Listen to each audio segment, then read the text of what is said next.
ಬಾರದು. ಏರಿ ನೀರುಂಬಡೆ, ಬೇಡಿಕೆಯ ಮೈಬೆಡೆ, ನಾರಿ ತನ್ನ ಮನೆಯಲ್ಲಿ ಕಳುವಡಿ, ತಾಯಿಯ ಮನೆ ಹಾಲು ನಂಜಾಗಿ ಕೊಲುವಡಿ, ಇನ್ನಾರ ಬಗ್ಗೆ ದೂರುವೆ ಕೂಡ ಎನ್ನುವ ಅಪ್ಪ ಬಸವಣ್ಣನ ಪರಿವರ್ತನ ಮನೋಭಾವದ ಈ ವಚನದೊಂದಿಗೆ ಇಲ್ಲಿ ಪರಿವರ್ತನೆ ಬಯಸಿ ಬಂದಂತ ತಮ್ಮೆಲ್ಲರಿಗೂ ನನ್ನ ಪ್ರೀತಿಯ ಶರಣಾರ್ಥಿಗಳು. ಅರಿಸ್ಟಾಟಲ್ ಒಂದು ಮಾತು ಹೇಳ್ತಾನೆ, ಮನುಷ್ಯ ಸ್ವಭಾವತಃ ಒಬ್ಬ ರಾಜಕೀಯ ಪ್ರಾಣಿ ಅಂತ. ಮನುಷ್ಯ ಸ್ವಭಾವತಃ ಒಬ್ಬ ರಾಜಕೀಯ ಪ್ರಾಣಿ. ಯಾಕೆ ಮನುಷ್ಯ ಸ್ವಭಾವತಃ ಒಬ್ಬ ರಾಜಕೀಯ ಪ್ರಾಣಿ ಅಂದ್ರೆ, ಅವನು ಸಂಘವಾಗಿ ಬೆಳಿತಾನೆ, ಗುಂಪು ಗುಂಪಾಗಿ ಇರ್ತಾನೆ, ಅವನಿಗೆ ಯಾವುದು ಸರಿ ಯಾವುದು ಕೆಟ್ಟದು ಏನು ಅಂತ ಮಾತಾಡೋದ್ರ ಸಲುವಾಗಿ ಅವನಿಗೊಂದು ವಿವೇಕ ಪ್ರಜ್ಞೆ ಇದೆ. ಹಾಗಾಗಿ ಮನುಷ್ಯ ಒಬ್ಬ ರಾಜಕೀಯ ಪ್ರಾಣಿ ಅಂತ ಕರೀತಾರೆ. ಹಾಗಾದ್ರೆ ಮೊದಲು ನಾವು ತಿಳ್ಕೋಬೇಕಾಗಿದ್ದೇನೆಂದ್ರೆ ರಾಜಕೀಯ ಅಂದ್ರೆ ಏನು ಅಂತ. ಏನ್ ರಾಜಕೀಯ ಅಂದ್ರೆ, ಇವತ್ತಿನ ರಾಜಕಾರಣ ನಾವು ನಿಂತ್ಕೊಂಡು ನೋಡಿದೀವಪ್ಪ ಅಂತಂದ್ರೆ ಒಂದ್ ಪಕ್ಷ ಗೆಲ್ಸೋದು, ಒಂದ್ ಪಕ್ಷದ ಬಗ್ಗೆ ಮಾತಾಡೋದು, ಒಂದ್ ಪಕ್ಷ ಸೋಲ್ಸೋದು, ಇದು ರಾಜಕಾರಣ ಅಂತ ನಾವು ತಿಳ್ಕೊಂಡಿದ್ದೀವಿ. ಇದು ರಾಜಕಾರಣ ಅಲ್ಲ. ರಾಜಕಾರಣದ ಒಂದು ಡೆಫಿನಿಷನ್ ಹೇಳ್ತಾರೆ, ಸಮಾಜದಲ್ಲಿ ಅಧಿಕಾರ ಮತ್ತು ನಿರ್ಧಾರಗಳನ್ನು ತೆಗೆದುಕೊಳ್ಳುವುದು, ನೀತಿ ನಿಯಮಗಳನ್ನು ರೂಪಿಸಿ ಆಡಳಿತ ನಡೆಸುವ ಪ್ರಕ್ರಿಯೆಗೆ ರಾಜಕಾರಣ ಅಂತ ಕರೀತಾರೆ. ಸಾರ್ವಜನಿಕ ಸಮಸ್ಯೆಗಳನ್ನು ಪರಿಹರಿಸಲು, ಸಂಪನ್ಮೂಲಗಳನ್ನು ಹಂಚಲು, ಸಾರ್ವಜನಿಕರ ಹಿತಕ್ಕಾಗಿ ಒಂದು ನಡೆಸುವ ಪ್ರಕ್ರಿಯೆ ಏನೈತಲ್ಲ ಅದು ರಾಜಕಾರಣ ಅಂತ ಹೇಳ್ತಾರೆ. ಹಾಗಾದ್ರೆ ಇವತ್ತಿನ ರಾಜಕಾರಣ ಹಂಗಿದೆನಾ? ನಾವು ಒಂದ್ಸರಿ ನಮ್ಮನ್ನೇ ನಾವೆಲ್ಲ ಅವಲೋಕನ ಮಾಡಿಕೊಂಡು ನೋಡಿದ್ವಿ, ನಾವೇ ಒಂದು ವಿಚಾರ ಮಾಡಿಕೊಂಡು ನೋಡಿದ್ವಿ ಅಂದ್ರೆ ಇವತ್ತಿನ ರಾಜಕಾರಣ ಹಿಂಗಿದೆನಾ ಅಂತ ಪ್ರಶ್ನೆ ಮಾಡಿಕೊಂಡ್ರ ನಿಜವಾದ ಇದೊಂದು ದುರಂತದ ಕಾಲಘಟ್ಟ ಅಂತಾನೆ ನಮಗೆ ಅನಿಸುತ್ತೆ. ಒಂದು ಕುಟುಂಬ ಇರ್ತದ, ಆ ಕುಟುಂಬದಾಗ ತಂದೆ, ಹೆಂಡತಿ, ಇಬ್ಬರು ಮಕ್ಕಳು ಮನೆ ಕೆಲಸದಾಗ ಇರ್ತಾರೆ. ಇವತ್ತಿನ ರಾಜಕಾರಣ ಹೆಂಗನ್ನೋದು ನಾ ಹೇಳ್ತೀನಿ. 4 ಜನ ಇರ್ತಾರೆ. ಆ ಹುಡುಗ 12ರಿಂದ 13 ವರ್ಷ ಆ ಹುಡುಗ ಇರ್ತದ. ಆ ಹುಡುಗ ಅಪ್ಪನಿಗೆ ಕೇಳ್ತಾನ, ಅಪ್ಪ ರಾಜಕೀಯ ಅಂದ್ರೆ ಏನು, ರಾಜಕಾರಣ ಅಂದ್ರೆ ಏನು ಅಂತ ಕೇಳ್ತಾನೆ. ಅಪ್ಪ ಸ್ವಲ್ಪ ರಾಜಕಾರಣದಾಗ ಬಹಳ ಇಂಟ್ರೆಸ್ಟೆಡ್ ಇರ್ತಾನ. ಆ ಹುಡುಗ ಕರೆದು ಹೇಳ್ತಾನ, ನೋಡ್ ಮಗನೇ, ಈ ಕುಟುಂಬದ ನಿರ್ವಹಣೆಗೆ ಈ ಒಂದು ಇದಕ್ಕ ಏನು ಆರ್ಥಿಕ ಸಹಾಯ ಎಲ್ಲ ದುಡ್ಡು ಬೇಕು, ಏನ್ ಬೇಕು ಅದನ್ನೆಲ್ಲ ನಾನು ಕೊಡ್ತಾ ಇದ್ದೀನಿ, ಹೌದಿಲ್ಲ? ನಾನು ಬಂಡವಾಳಶಾಹಿ ಅಂತ ತಿಳ್ಕೊಂತಾನೆ. ನಾನು ಕೊಟ್ಟಂತ ದುಡ್ಡನ್ನ ನಿಮ್ಮ ಅಮ್ಮನ ಕೈಯಾಗ ಕೊಡ್ತೀನಿ, ಆಕಿ ಎಲ್ಲ ನಿರ್ವಹಣೆ ಮಾಡ್ತಾಳ, ಅದನ್ನ ಸರ್ಕಾರ ಅಂತ ತಿಳ್ಕೊ, ನಿಮ್ಮ ಅಮ್ಮನ ಅಂತ. ಆ ಮನೆಯಲ್ಲಿ ಒಬ್ಬ ಕೆಲಸದಾಗ ಇರ್ತಾಳ, ಆಕಿನ ಶ್ರಮಿಕ ವರ್ಗ ಅಂತ ತಿಳ್ಕೊ. ನಿನ್ ತಮ್ಮ ಏನದಾನಲ್ಲ ಅವ್ರ ಮುಂದಿನ ಭವಿಷ್ಯ ಅಂತ ತಿಳ್ಕೊ. ನೀ ಏನಿಲ್ಲ, ನೀ ಜನಸಾಮಾನ್ಯ ಅಂತ ತಿಳ್ಕೊ ಅಂತ ಹೇಳ್ತಾನೆ. ಹೇಳಿ ಇಷ್ಟು ನೀನು ರಾತ್ರಿ ಏನಾಗುತ್ತೆ ಎಲ್ಲ ವಿಚಾರ ಮಾಡಿ ಬೆಳಗ್ಗೆ ನನಗೆ ಹೇಳು ಅಂತ ಹೇಳ್ತಾನೆ. ಆ ಹುಡುಗ 13-14 ವಯಸ್ಸಿದ್ದು ಹುಡುಗನ, ಹೌದು ಹಿಂಗೆ ಹೇಳ್ತಾರಲ್ಲ ಏನ್ ಮಾಡೋದು ಅಂತ ನಿಂದ ವಿಚಾರ ಮಾಡಿ ಕೇಳ್ಕೊಂತಿರ್ತಾನ. ರಾತ್ರಿ 12-1 ಗಂಟೆಗೆ ಅವ್ರ ತಮ್ಮ ಜೋರ ಒಳಗಟ್ಟಿ ಬಿಡ್ತಾನೆ. ಆ ಜೋರ ಒಳಗಟ್ಟಿದ್ರು ಕೂಡ ಈ ಹುಡುಗ ಎದ್ದಿರ್ತಾನಲ್ಲ, ಹೋಗಿ ಆ ತಮ್ಮನ್ ನೋಡಕ್ ಹೋಗ್ತಾನ. ತಮ್ಮಂದು ಡೈಪರ್ ಬೆದ್ದೆ ಆಗಿರ್ತೈತಿ, ಅದು ಚೇಂಜ್ ಮಾಡಕ್ಕೆ ಯಾಕೆ ಎಬ್ಸ್ಬೇಕು? ಅವಾಗ ತಾಯಿಗೆ ಎಬ್ಸ್ಬೇಕು. ತಾಯಿ ನೋಡಿದಪ್ಪ ಗಾಢ ನಿದ್ರಾಗಿರ್ತಾಳ, ತಾಯಿ ಗಾಢ ನಿದ್ರಾಗಿರ್ತಾಳ. ತಂದೆ ಮತ್ತೆ ಕೇಳ್ಬೇಕು, ಮನೆ ಕೆಲಸಕ್ಕೆ ಕೇಳ್ಬೇಕು. ಮನೆ ಕೆಲಸಕ್ಕೆ ಕೇಳ್ಬೇಕಂದ್ರೆ ಆಕೆ ಬಾಗ್ಲ ಕಡೆ ಮಕ್ಕೊಂಡ್ಬಿಟ್ಟಿರ್ತಾಳ. ಅವ್ರಿಗೆ ಹೇಳಬೇಕು ಅನಿವಾರ್ಯ ಅಂತಂದು ಕಿಟಕಿ ತೆಗೆದು ಹಿಂಗ್ ನೋಡ್ತಾನ. ಈಗ ನೋಡಿದಾಗ ಆ ಹುಡುಗನಪ್ಪ ಆಕೆ ಜೊತೆಗಿರ್ತಾನೆ, ಆ ಹುಡುಗಪ್ಪ ಆಕೆ ಜೊತೆಗಿರ್ತಾನೆ. ಆ ಹುಡುಗಿಗೆ ಏನ್ ಹೇಳಕ್ ಆಗಂಗಿಲ್ಲ. ಅವಾಗ ಸುಮ್ಮನೆ ಬಂದು ವಿಚಾರ ಮಾಡ್ಕೊಂಡು ಮಕ್ಕೊತಾನ. ಬೆಳಗ್ಗೆ ಎದ್ದೇಳ್ತಾನ, ಎದ್ದು ಕೂಡ ನಾವು ಅಪ್ಪಗೆ ಹೇಳ್ತಾನೆ, ಅಪ್ಪ ನನಗೆ ರಾಜಕಾರಣ ಅಂದ್ರೆ ಏನಂತ ತಿಳಿತೀವ. ಏನಪ್ಪ ಅಂತ ರಾಜಕಾರಣ ಅಂದ್ರೆ ಬಂಡವಾಳಶಾಹಿಗಾರ ಶ್ರಮಿಕ ವರ್ಗವನ್ನು ಕೆಡಿಸುತ್ತಿರುವಾಗ ಸರ್ಕಾರ ಗಾಢ ನಿದ್ರೆಯಲ್ಲಿತ್ತು. ಸರ್ಕಾರ ಗಾಢ ನಿದ್ರೆಯಲ್ಲಿತ್ತು, ಭವಿಷ್ಯ ಶಿಥಿಲಗೊಂಡಿತ್ತು. ಇದು ಇವತ್ತಿನ ನಮ್ಮ ರಾಜಕಾರಣ. ಇಂಥ ದುರಂತದ ರಾಜಕಾರಣಘಟ್ಟದಲ್ಲಿ ನಾವೆಲ್ಲ ಬೆಳೀತಾ ಇದ್ದೀವಿ. ಈಗ ರಾಜಕೀಯ ಪ್ರಜ್ಞೆ ಅಂದ್ರೇನು? ಅಂಕಿಸರ್ ಎಲ್ಲ ಹೇಳಿದ್ರು ರಾಜಕೀಯ ಪ್ರಜ್ಞೆ ಅಂತ. ಇವತ್ತು ನಮ್ಮ ರಾಜಕೀಯ ಪ್ರಜ್ಞೆ ಹೆಂಗಿದೆ ಏನಪ್ಪ ಅಂತಂದ್ರೆ, ನಾವು ಬರೀ ಕೇವಲ ಮತದಾನ ಮಾಡೋದಷ್ಟೇ ರಾಜಕೀಯ ಪ್ರಜ್ಞೆ ತಿಳ್ಕೊಂಡಿವಿ. ಇಲ್ಲಾಂದ್ರೆ ಒಂದು ನಮ್ಮ ಜನನಾಯಕನ, ಇಲ್ಲ ನಮ್ಮ ಜಾತಿಯವನ್ನ, ನಮ್ಮ ಧರ್ಮದವನ್ನ ಗುರುತಿಸಿ ಗೆಲ್ಸೋದ್ರ ಸಲುವಾಗಿನೇ ಅದೊಂದು ರಾಜಕೀಯ ಪ್ರಜ್ಞೆ ಅಂತ ತಿಳ್ಕೊಂಡಿವಿ. ಆದ್ರೆ ಅದರ ರಾಜಕೀಯ ಪ್ರಜ್ಞೆ ಅಂದ್ರೆ ಪ್ರತಿಯೊಬ್ಬರು ತಮ್ಮ ಮೂಲಭೂತ ಸಮಸ್ಯೆಗಳಿಗಾಗಿ ಶಿಕ್ಷಣ ಅಭಿವೃದ್ಧಿ ಮತ್ತು ಜೀವನ ಮಟ್ಟದ ಅಭಿವೃದ್ಧಿಗಾಗಿ ಪ್ರಶ್ನಿಸುವುದು ರಾಜಕೀಯ ಪ್ರಜ್ಞೆ, ಪ್ರಶ್ನೆ ಮಾಡುವುದು ರಾಜಕೀಯ ಪ್ರಜ್ಞೆ ಮತ್ತು ಅದರ ದೂರಗಾಮಿ ಮತ್ತು ಪರಿಣಾಮಗಳನ್ನು ಅರ್ಥ ಮಾಡಿಕೊಳ್ಳುವುದು ರಾಜಕೀಯ ಪ್ರಜ್ಞೆ. ಇವತ್ತು ನಾವೇನ್ ತಿಳ್ಕೊಂಡಿವಿ ರಾಜಕೀಯ ಪ್ರಜ್ಞೆ ಅಂದ್ರೆ ಬರೇ ರಾಜಕಾರಣಿಗಳ ಕೆಲಸ, ಅದು ಆ ಪಕ್ಷ ಕೆಲಸದು, ಈ ಪಕ್ಷ ಕೆಲಸದು, ಅದ್ರ ಜೊತೆಗೆ ನಾವು ಹೋಗೋದು ಅಂತಂದ್ರೆ ಅಷ್ಟೇ ನಾವು ತಿಳ್ಕೊಂಡಿವಿ. ಇವತ್ತು ನಾವು ನಿಜವಾಗ್ಲೂ ವಿಚಾರ ಮಾಡ್ರಿ, ನಾವು 3 ರೀತಿಯಾಗಿ ಮತದಾನ ಮಾಡ್ತೀವಿ. ಆ 3 ರೀತಿ ಮತದಾನ ಯಾವ್ಯಾವ ರೀತಿ ಮಾಡ್ತೀವಿ ಅಂದ್ರೆ, ಒಂದು ಜಾತಿ ಪ್ರಜ್ಞೆ ಮೇಲೆ ಮಾಡ್ತೀವಿ, ಒಂದು ಜಾತಿ ಮತ್ತು ಧರ್ಮದ ಪ್ರಜ್ಞೆಯ ಮೇಲೆ ಮಾಡ್ತೀವಿ, ಇನ್ನೊಂದು ಹಣ ಮತ್ತು ಅವರು ರಾಜಕಾರಣಿಗಳು ಕೊಡುವಂತ ಆ ಹಣ ಮತ್ತು ಏನಿರುತ್ತಲ್ಲ ಆ ಪ್ರಜ್ಞೆ ಮ್ಯಾಗ ಒಂದು ಮಾಡ್ತೀವಿ, ಇನ್ನೊಂದು ಅನುಕಂಪದಲ್ಲಿ ಮ್ಯಾಗ 3 ತರ ನಾವು ಮತದಾನ ಮಾಡ್ತೀವಿ. ಇವು 3 ಪ್ರಜ್ಞೆಗಳೇನದಾವಲ್ಲ, ಇವು ರಾಜಕೀಯ ಪ್ರಜ್ಞೆಗಳಲ್ಲೇ ಇವು ಭ್ರಷ್ಟ ಮತದ ಪ್ರಜ್ಞೆಗಳಿವು. ಇವು ಯಾವುವು ಕೂಡ ನಮಗೆ ರಾಜಕೀಯ ಪ್ರಜ್ಞೆಗಳು ಆಗೋದಿಲ್ಲ. ಅದಕ್ಕೆ ಫ್ರೆಂಚ್ ಬರಹಗಾರ ಒಬ್ಬ ಹೇಳ್ತಾನೆ, ಭ್ರಷ್ಟ ಬಹುಮತ ಭ್ರಷ್ಟ ಆಡಳಿತಗಾರನಕ್ಕಿಂತ ಅಪಾಯಕಾರಿ ಅಂತ. ಭ್ರಷ್ಟ ಬಹುಮತ ಭ್ರಷ್ಟ ಆಡಳಿತಗಾರನಕ್ಕಿಂತ ಅಪಾಯಕಾರಿ ಅಂತ ನಾವು ವಿಶಾಲವಾಗಿ ನೋಡ್ಬೋದು. ಈಗ 2007ರಲ್ಲಿ ಎಚ್ ಡಿ ಕುಮಾರಸ್ವಾಮಿ ಅವರು, ಹೌದಾ, ಎಚ್ ಡಿ ಕುಮಾರಸ್ವಾಮಿ ಇದು ಏನು ರಾಜಕೀಯ ಹಸ್ತಾಂತರ ಮಾಡಲಿಲ್ಲ ಅನ್ನೋದಕ್ಕೆ ಇಡೀ ಲಿಂಗಾಯತ ಸಮುದಾಯ ಪರವಾಗಿ ನಿಂತ್ವಿ. ಯಾಕೆ ನಿಂತ್ವಿ ಅನ್ನೋ ಕಬರು ನಮ್ಗೆ ಇದ್ದಿಲ್ಲ. ಯಾಕೆ ನಿಂತ್ವಿ ನಾವು ಯಡಿಯೂರಪ್ಪನ ಪರವಾಗಿ? ನಾನು ಇಲ್ಲೊಂದಿಷ್ಟು ಕೆಲವೊಂದು ವಿಷಯಗಳನ್ನ ಮಾತಾಡೋ ಟೈಮ್ನಾಗ ಒಂದಿಷ್ಟು ರಾಜಕೀಯ ಪಕ್ಷಗಳನ್ನು ಮತ್ತು ಕೆಲವು ರಾಜಕೀಯ ವ್ಯಕ್ತಿಗಳ ಹೆಸರು ಕೂಡ ನಾವು ತಗೊಂಡು ಮಾತಾಡ್ತಿರ್ತೀವಿ. ಇದು ಅನ್ಯತಾ ನಮ್ಮ ರಾಜಕೀಯ ಪ್ರಜ್ಞೆಗಾಗಿದೆ ಹೊರತು ಯಾವುದೇ ಭಿನ್ನ ಇದನ್ನು ತಿಳ್ಕೊಬಾರ್ದಂತ ನನ್ನ ಮನವಿ ಇದೆ.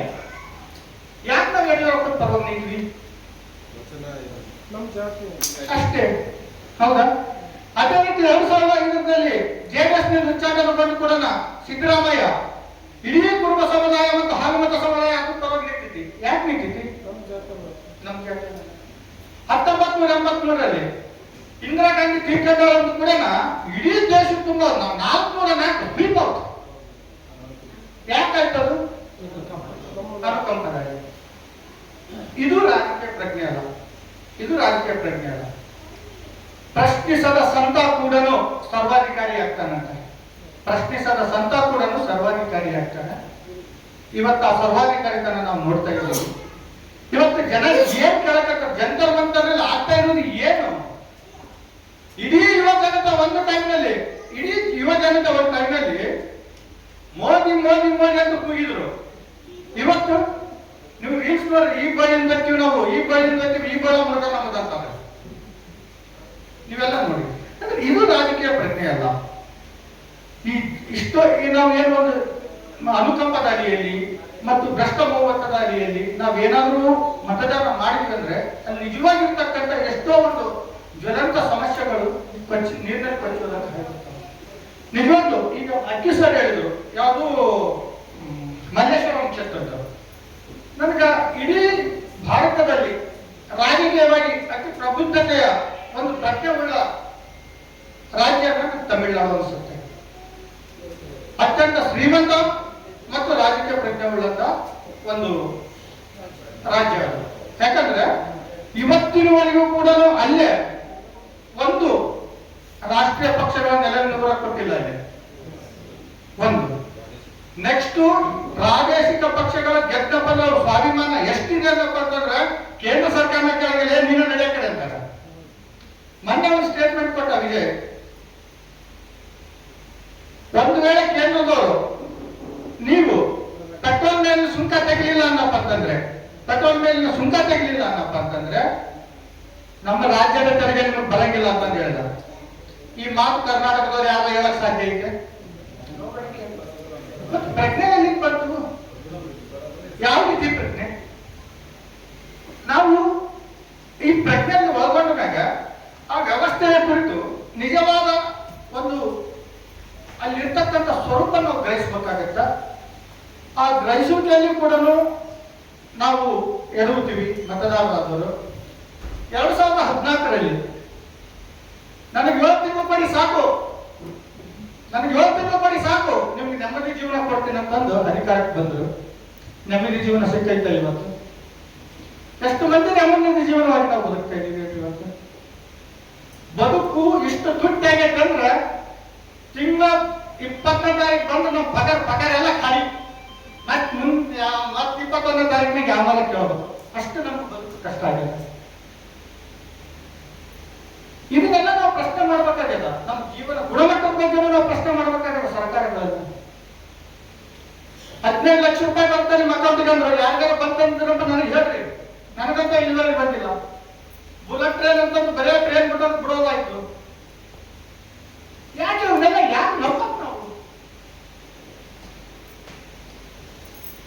ಮಾದೇವಪ್ಪ ನಿನಗೂ ಫ್ರೀ ನನಗೂ ಫ್ರೀ ಇದಲ್ಲ ರಾಜಕೀಯ ಪ್ರಜ್ಞೆ ಅಲ್ಲ. ಇದು ನಾವು ನಂಬೂಬಾರ್ದು ಅಂತೀನಿ. ಯಾಕೆ ನಂಬರ್ದು ಹೋಗ್ತೀನಿ ಅನ್ನಪ್ಪ ಅಂತಂದ್ರೆ ಎಲ್ಲರೂ ಫ್ರೀ ಆಗಿ ಕೊಡ್ಬೇಕು. ಆಯಾ ಇದ್ರ ತಕ್ಕಂಗೆ ಅವರನ್ನು ತಕ್ಕಂಗೆ ಪರಿಷ್ಕರಣೆ ನಡೆಸ್ಯಾರ. ಈಗ ನಡೆಸ್ಯಾರ. ಬಟ್ ಇವೆಲ್ಲದರಿಂದ ಆರ್ಥಿಕತೆ ಎಷ್ಟು ಹೊರಟೋಗಿತ್ತು. ಯಾರಿಗೆ ಅವಶ್ಯಕತೆ ಇದೆ ಅದನ್ನು ಕೊಡ್ರಿ, ಯಾರಿಗೆ ಅವಶ್ಯಕತೆ ಇದೆ ಕೊಡ್ರಿ. ಕೊಡೋದಕ್ಕೆ ಕಾರಣಂಗಿಲ್ಲ, ಯಾರಿಗೆ ಅವಶ್ಯಕತೆ ಇದೆ ಕೊಡ್ರಿ. ಬಟ್ ಎಲ್ಲ ರಾಜಕೀಯ ಪಕ್ಷಗಳಿಗೆ ಎಲ್ಲ ಒಂದು ರಾಜಕೀಯಗಳಿಗೆ ನನ್ನ ಮನವಿ ಇಷ್ಟೇ ಏನನ್ನಪ್ಪ ಅಂತಂದ್ರೆ ನೀವು ಫ್ರೀ ಕೊಡೋದಿತ್ತು ಅಂದ್ರೆ ಮೂರೇ ಕೊಡ್ರಿ. ಒಂದು ಶಿಕ್ಷಣ, ಒಂದು ಆರೋಗ್ಯ, ಇನ್ನೊಂದು ಉದ್ಯೋಗ. ಇವು ಮೂರೇ ಕೊಡ್ರಿ ಸರ್. ನಿಮ್ದು ಯಾವುದು ಫ್ರೀ ನಮ್ಗೆ ಬೇಡ. ಇಷ್ಟು ವರ್ಷದ ಭಾರತದ ರಾಜಕಾರಣದಲ್ಲಿ ಯಾರು ನೀವು 3 ಫ್ರೀ ಮಾಡ್ಯಾರ ಅಂತ ಹೇಳ್ತೇನೆ. ಶಿಕ್ಷಣ, ಆರೋಗ್ಯ ಮತ್ತು ಉದ್ಯೋಗ.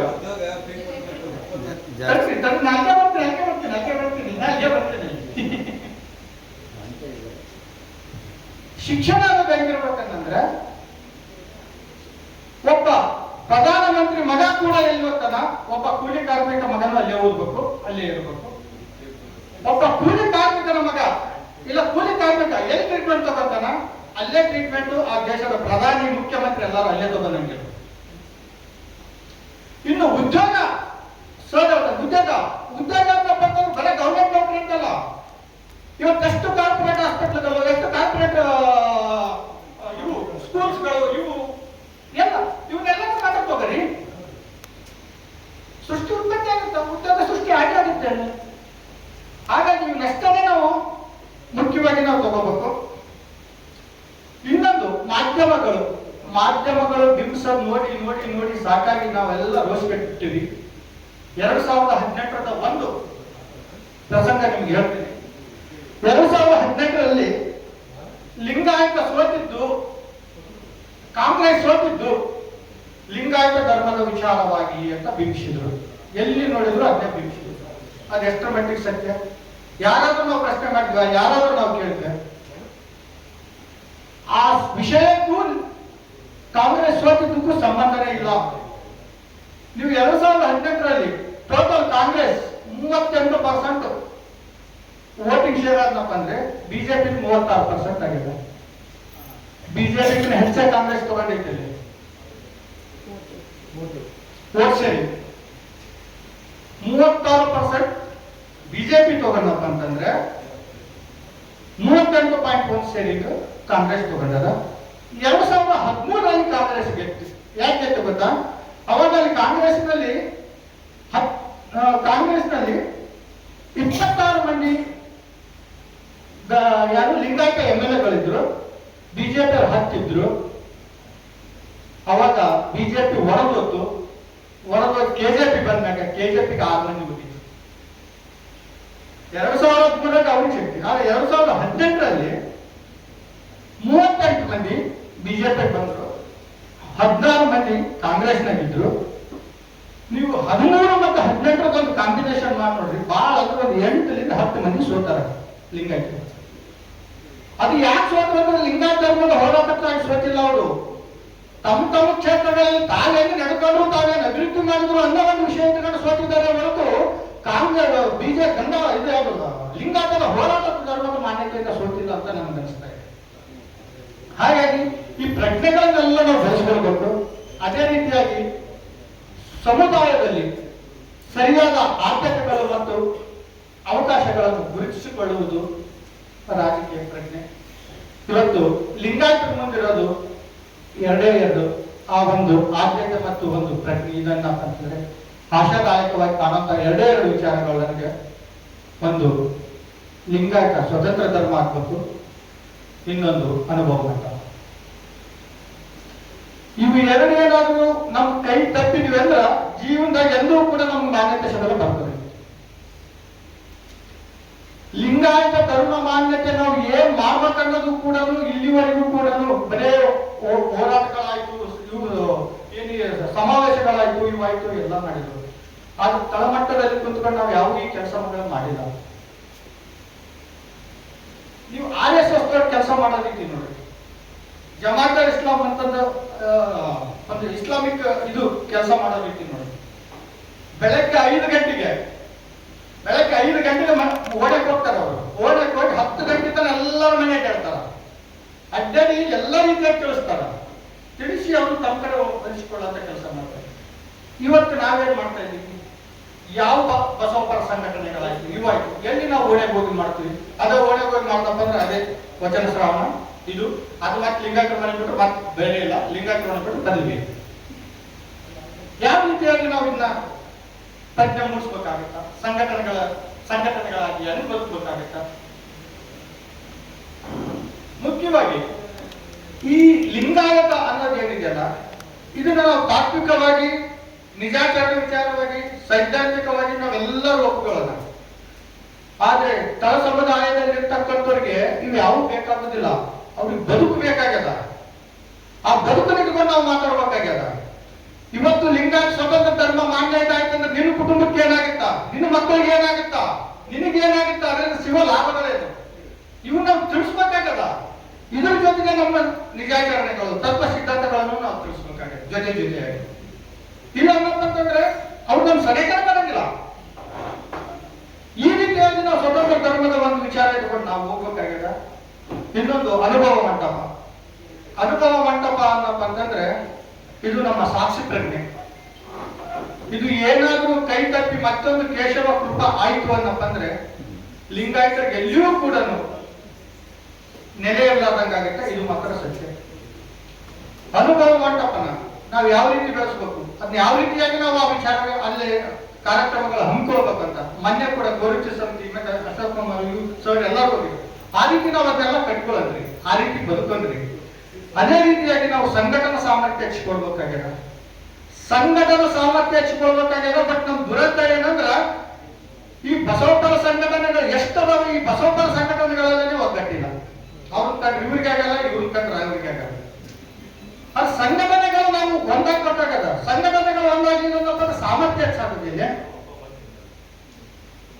ನಿಮಗೆ 2023 ಒಂದು ಎಕ್ಸಾಂಪಲ್ ಕೊಡ್ತೀನಿ ನಿಮ್ಗೆ. ಎದ್ದೇಳು ಕರ್ನಾಟಕ ಅನ್ನೋ ಒಂದು ಸಂಸ್ಥೆ ಹುಟ್ಟುತ್ತೆ. ಬಿಲಿಮಲೆ ಸರ್, ದೇವೂರು ಮಾದೇವ್ ಸರ್, ನಮ್ಮ ರಹಮತ್ ತಂಗೇರಿ ಸರ್, ಈಗ 14 ಜನ ಸೇರಿ ಎದ್ದೇಳು ಕರ್ನಾಟಕ ಅಂತ ಒಂದು ಸಂಸ್ಥೆ ಹುಟ್ಟಾಕ್ತಾರೆ. ಅದ್ರದ್ದು ಮೂಲ ಆಶಯ ಏನಂದಪ್ಪ ಅಂದ್ರೆ ಕರ್ನಾಟಕವನ್ನು ಕೋಪವಾದಿತ್ವದಿಂದ ರಕ್ಷಿಸಿ ಅಂತ. ಆ ಒಂದು ಇಟ್ಕೊಂಡು ಒಂದು ಕರೆ ಕೊಡ್ತಾರ. ಆನ್ಲೈನ್ದಾಗನೆ ಅವ್ರು ಆನ್ಲೈನ್ ಬಹಳ ಚಲೋ ಉಪಯೋಗಿಸೋರು. ಕರೆ ಕೊಡ್ತಾರ. ಆ ಕರೆ ಕೊಟ್ಟನಪ್ಪ ಅಂತಂದ್ರೆ ಸಾವಿರಾರು ಜನ ನೋಂದಣಿ ಆಗ್ತಾರೆ. ಸಾವಿರಾರು ಜನ ನೋಂದಣಿ ಹಾಕ್ತಾರೆ. ಆಮೇಲೆ ಅದಕ್ಕ ಆ ಕಾರ್ಯರೂಪ ಹೆಂಗಿತ್ತು ಅಂತಂದ್ರೆ ಬರೇ 40 ದಿನದಲ್ಲಿ 250 ಕಾರ್ಯಾಗಾರಗಳನ್ನು ಅವ್ರು ಮಾಡ್ತಾರೆ. ಬರೇ 40 ದಿನದಲ್ಲಿ 250 ಕಾರ್ಯಾಗಾರಗಳನ್ನು ಮಾಡ್ತಾರೆ. ಫೀಲ್ಡ್ ಮ್ಯಾನ್ಯುವಲ್ ಅಂತ ಒಂದು ಬುಕ್ ತಯಾರಿಸ್ತಾರೆ. ಅಂದ್ರೆ ತರಬೇತಿ ಹೊಂದಿದವರಿಗೆ ಒಂದು ಬುಕ್ ಕೊಡ್ತಾರೆ, ಒಂದು ನೋಟ್ಸ್ ಕೊಡ್ತಾರೆ. ಅವರು ಕೊಟ್ಟು ಅದನ್ನ ಯಾವ ರೀತಿ ನಾವು ಫೀಲ್ಡ್ ನ ಕೆಲಸ ಮಾಡಬೇಕು ಅನ್ನೋದು ಕೂಡ ವಿಚಾರ ಮಾಡಿಕೊಂಡು ಆ ಒಂದು ತರಬೇತಿಗಳನ್ನು ಕೊಡ್ತಾರೆ. ತರಬೇತಿ ಕೊಟ್ಟ ಮ್ಯಾಗ ಅವರು ಆಯ್ಕೆ ಮಾಡಿಕೊಳ್ತಾರೆ. ನಾವೇನೇ ಕ್ರಿಟಿಕಲ್ ಪೊಸಿಷನ್ ಅಲ್ಲಿ ಇರ್ತಕ್ಕಂಥ ಕ್ಷೇತ್ರಗಳನ್ನು ಆಯ್ಕೆ ಮಾಡಿಕೊಳ್ತಾರೆ. 106 ಕ್ಷೇತ್ರಗಳನ್ನು ನಾವು ಆಯ್ಕೆ ಮಾಡಿಕೊಳ್ತಾರೆ. ಈ ಕ್ರಿಟಿಕಲ್ ಪೊಸಿಷನ್ ಅನ್ನಪ್ಪ ಅಂತಂದ್ರೆ ಏನಂದ್ರೆ 5ರಿಂದ 10,000 ಮಟ್ಟ ಸೋಲಂತರು ಯಾರದಾರಪ್ಪ ಅಂತ ಕ್ಷೇತ್ರಗಳನ್ನು ಅವ್ರು ಆಯ್ಕೆ ಮಾಡಿಕೊಳ್ತಾರೆ. ಆಯ್ಕೆ ಮಾಡಿಕೊಂಡು ಅಲ್ಲಿ ತಮ್ಮ ಕಾರ್ಯಕರ್ತರನ್ನ, ತಮ್ಮ ಶಿಬಿರಾರ್ಥಿಗಳನ್ನ ಫೀಲ್ಡಿಗೆ ಬಿಡ್ತಾರೆ. ಫೀಲ್ಡಿಗೆ ಬಿಟ್ಟನಪ್ಪ ಅಂದ್ರೆ 45,000 ಕುಟುಂಬಗಳನ್ನು ಅವ್ರು ಸಂದರ್ಶನ ಮಾಡ್ತಾರೆ. 45,000 ಕುಟುಂಬಗಳ ಸಮೀಪ ಅವ್ರು ಹೋಗ್ತಾರೆ. ಹೋಗಿ ಅವರೆಲ್ಲದೆಲ್ಲ ತಿಳ್ಕೊಂಡು ಇವತ್ತು ಏನೇನಾಗ್ತಾ ಇದೆ ಅದನ್ನೆಲ್ಲ ತಿಳಿಸಿ, ಇದಾದ್ಮೇಲೆ 2023 ಕಾಂಗ್ರೆಸ್ ಸ್ಪಷ್ಟ ಬಹುಮತ ಸಿಗುತ್ತೆ. ರೀತಿಯಾದಂತ ಒಂದು ಸಂಘಟನೆ ಮತ್ತು ಇದನ್ನ ನಾವು ಗಂಚಿಕೊಳ್ಬೇಕಾಗಿದೆ. ಆಯ್ತು, ಎರಡೇ ನಿಮಿಷ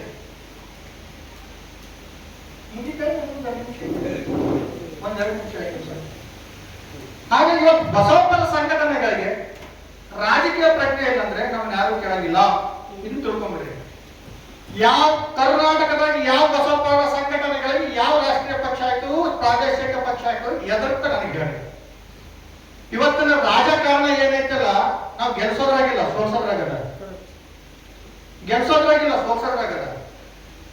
ಗೆಲ್ಲಿಸಿದೀವಂದ್ರೆ ಹತ್ತಾಗ ಆಗ್ತೀವಿ, ಸೋಲ್ನ ಬಂದು ನಾವು ಫಸ್ಟ್ ಇರ್ತೀವಿ, ಸೋಲ್ಸಿದ್ವಂದ್ರೆ ನಾವು ಫಸ್ಟ್ ಇರ್ತೀವಿ.